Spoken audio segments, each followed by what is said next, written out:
Hello दोस्तों, नमस्कार। जय हिंद सभी को। तो जैसा कि आप लोगों को पीछे दिख ही रहा होगा अपने थंबनेल पे, मानव मस्तिष्क क्या है? मानव मस्तिष्क। तो मैं संजय सर आज आप लोगों को बताने वाला हूँ मानव मस्तिष्क के बारे में। मानव मस्तिष्क क्या होता है, इसके कार्य क्या होते हैं, इसके कितने पार्ट्स होते हैं, ये सब चीजों को अपन इसमें जानेंगे। ठीक है, चलते हैं आगे। मानव मस्तिष्क। तो मानव मस्तिष्क एक परिचय, क्या लिखा है? मानव मस्तिष्क एक परिचय। इसमें अपन मानव मस्तिष्क का परिचय पढ़ेंगे, इसके इंट्रोडक्शन को जानेंगे कि मानव मस्तिष्क, ये जो मस्तिष्क होता है वो होता क्या है। ठीक है, तो इसमें लिखा है पहले मानव मस्तिष्क ब्रेन। मानव मस्तिष्क, इसको इंग्लिश में क्या बोलते हैं? ब्रेन। हमारे शरीर के केंद्रीय तंत्र का मुख्य अंग है या मुख्य नियंत्रण अंग है। जो मस्तिष्क होता है, जो मस्तिष्क होता है केंद्रीय तंत्र का मुख्य नियंत्रण अंग है। बात क्लियर? आगे लिखा है मस्तिष्क पूरे शरीर के कुल वजन का 2% होता है। जैसे हमारा मान लो 40 किलो वजन है या 60 किलो वजन है, तो उसका 2% कितना, 2% कितना वजन होगा उसमें? ब्रेन का होगा। ठीक है, आगे मस्तिष्क का औसत वजन लगभग 1350 से 1400 ग्राम होता है। क्वेश्चन आता है मानव का जो मस्तिष्क होता है उसका औसत वजन कितना होता है? 1350 ग्राम से 1400 ग्राम होता है। बात क्लियर? मस्तिष्क शरीर के कुल रक्त और ऑक्सीजन का 20% अकेले उपयोग करता है। जो मस्तिष्क होता है शरीर के कुल रक्त और ऑक्सीजन का 20% अकेले उपयोग करता है। ठीक है, इसमें अपन एमसीक्यूज लगाएंगे। मानव मस्तिष्क का औसत वजन कितना होता है? 1350 से 1450। क्वेश्चन लिखा मिलेगा तुम्हें, मानव मस्तिष्क का औसत वजन कितना होता है? तो कितना होता है? 1350 ग्राम। बात क्लियर? आगे मस्तिष्क शरीर की कुल ऑक्सीजन का कितना प्रतिशत उपयोग करता है? तो कितने प्रतिशत करता है उपयोग? 20%। कितने करता है? 20%। बात क्लियर? आगे चलते हैं। आगे का तंत्र का तंत्र, क्या लिखा? तंत्र का तंत्र, मस्तिष्क की इकाई, इसे क्या बोलते हैं? मस्तिष्क की इकाई। ठीक है, अब बात करते हैं न्यूरॉन। न्यूरॉन तंत्र का तंत्र की संरचनात्मक और क्रियात्मक इकाई है। बताइए जो मस्तिष्क होता है उसकी संरचनात्मक एवं क्रियात्मक इकाई क्या होती है? क्या होती है? न्यूरॉन। क्या होती है? न्यूरॉन।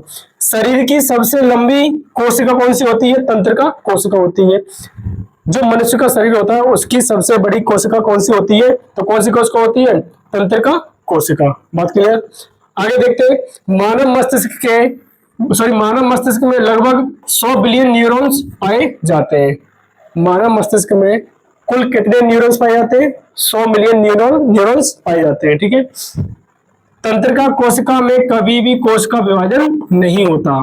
जो तंत्र का कोशिका होती है उसमें कभी भी विभाजन नहीं होता है। ठीक है, आगे तंत्र की क्रियात्मक इकाई क्या है? अब अपन ऊपर पढ़ाता, तंत्र का तंत्र की क्रियात्मक इकाई क्या है? न्यूरॉन। क्या होती है? न्यूरॉन। बात क्लियर? दूसरा, मानव शरीर की सबसे लंबी कोशिका कौन सी होती है? तंत्र का कोशिका। कौन सी होती है? तंत्र का कोशिका। अब बात करते हैं मस्तिष्क की सुरक्षा। क्या लिखा है? मस्तिष्क की सुरक्षा क्रेनियम। क्या लिखा है? क्रेनियम। मस्तिष्क की सुरक्षा क्रेनियम। ठीक है, ये अपना मस्तिष्क है, ये जबड़ा है, दिख रहा होगा तुम्हें। ठीक है, मस्तिष्क एक कठोर हड्डी के साँचे से सुरक्षित रहता है जिसे क्रेनियम कहते हैं। अब बताओ क्रेनियम किसे कहते हैं? जो मस्तिष्क होता है कठोर हड्डियों के साँचे से क्या रहता है? सुरक्षित रहता है। इसे क्या बोलते हैं? क्रेनियम बोलते हैं। बात क्लियर? क्रेनियम किसे बोलते हैं? दूसरा, क्रेनियम कुल 8 हड्डियों के आपस में जुड़ने से बनता है। क्वेश्चन आता है जो क्रेनियम होता है कितनी हड्डियों के जुड़ने से बनता है? 8 हड्डियों के जुड़ने से, आपस में जुड़ने से बनता है। क्या बनता है? क्रेनियम। क्रेनियम किसकी रक्षा करता है? मस्तिष्क की। किसकी रक्षा करता है? मस्तिष्क की। बात क्लियर? यह खोपड़ी का ऊपरी हिस्सा है जो मस्तिष्क को बाहरी आघातों से बचाता है। ये जो हिस्सा दिख रहा है तुम्हें ऊपर का, ये क्या है? बाहरी हिस्सा है जो किससे बचाता है तुम्हें? बाहरी आघातों से। जैसे हमारे किसी पे सर ने यहाँ पे वार किया तो इसको कौन बचाएगा? क्रेनियम। कौन बचाएगा? क्रेनियम, जिसमें कुल कितनी हड्डियां होती है? 8 हड्डियां होती है। बात क्लियर? दूसरा, क्रेनियम को मानव शरीर का प्राकृतिक हेलमेट भी कहा जाता है। जो क्रेनियम होता है उसको मानव शरीर का प्राकृतिक हेलमेट कहा जाता है। बात क्लियर। एमसीक्यूज लगाते हैं। मानव मस्तिष्क को सुरक्षा प्रदान करने वाली हड्डियों के ढांचे को क्या कहा जाता है? तो क्या बोलते हैं? क्रेनियम। क्रेनियम में कुल कितनी हड्डियां होती हैं? 8। क्रेनियम में कुल कितनी हड्डियां होती हैं? 8। बात क्लियर। आगे चलते हैं। मस्तिष्क की झिल्लियां जिसे बोलते हैं मेनिजेंस, क्या बोलते हैं? मेनिजेंस। मस्तिष्क के चारों ओर पाई जाने वाली सुरक्षात्मक झिल्ली को क्या बोलते हैं? मेनिजेंस कहते हैं। जो मस्तिष्क होता है इसके 3 परत पाई जाती है, किसकी? झिल्लियों की। इन्हें क्या बोलते हैं? मेनिजेंस। क्या बोलते हैं? मेनिजेंस। तुम जवाब दे सकते हो सर, ठीक है। क्या बोलते हैं इन्हें? मेनिजेंस। मेनिजेंस में कुल कितनी परतें होती हैं? 3 लेयर होती है। कितनी परतें होती हैं? 3 परतें होती हैं। बताया मैंने मेनिजेंस क्या होता है। मेनिजेंस होता है ये सुरक्षात्मक क्या होती है? झिल्ली होती है जिसमें कितनी झिल्लियां पाई जाती हैं? 3 परतें पाई जाती हैं, ठीक है। अब बात करते हैं बाहरी परत। ड्यूरामीटर क्या होती है? ड्यूरामीटर। तथा दूसरी परत आर्केनॉइड। तीसरी परत पायोमीटर, जिसमें 3 परत होती है। पहली परत होती है ड्यूरामीटर, दूसरी होती है आर्केनाइड, तीसरी होती है पायोमीटर या पायामीटर। बात क्लियर। कितनी परत होती है? 3 होती है। जीवाणु संक्रमण से इस झिल्ली में सूजन आने से मेनिंजाइटिस नामक रोग हो जाता है।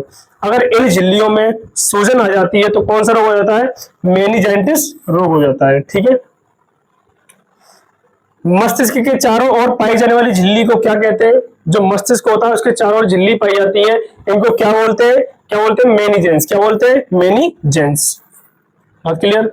दूसरा, जो राजा राममोहन राय की मृत्यु, जो राजा राममोहन राय थे उनकी मृत्यु किस बीमारी कारण हुई थी? तो कौन सी हुई थी? मेनिंजाइटिस। ये क्या होती है?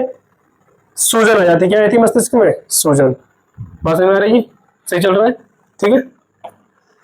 आगे सेरिब्रोस्पाइनल द्रव। सेरिब्रोस्पाइनल द्रव इस क्लास को मैं कल पढ़ाऊंगा, ठीक है। आज तक के लिए इतना ही। चलो मिलते हैं नेक्स्ट।